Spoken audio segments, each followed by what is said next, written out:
మన జిల్లాకు చేసి జిల్లా చేసిండు. జర వాళ్ళ అన్నదమ్ములు 5 అన్నదమ్ములు వాళ్ళు జర మంచిగా పెద్ద పెద్ద రాజపుష్ప బిజినెస్ ఉన్నాయి వాళ్ళకి. మన వాటి కోసం ఏం చూసేవాళ్ళు కాదు, రాజపుష్ప బిజినెస్ ఉన్నాయి.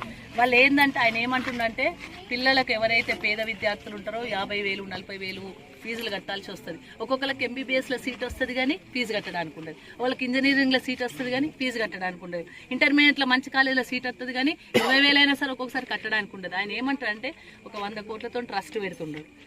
ఆ 100 కోట్ల పైసలకు ట్రస్ట్ ఏదైతే ఏర్పాటు చేస్తారో ఒక నిధి ఏర్పాటు చేసి దాంట్లో ఉన్న పైసలను పేద విద్యార్థులు ఎవరైతే మన BRS కార్యకర్తలు సపోర్ట్ అంటే వాళ్ళ పిల్లలు పేద పిల్లలు ఎవరైతే వీళ్ళ నాయకులు సపోర్ట్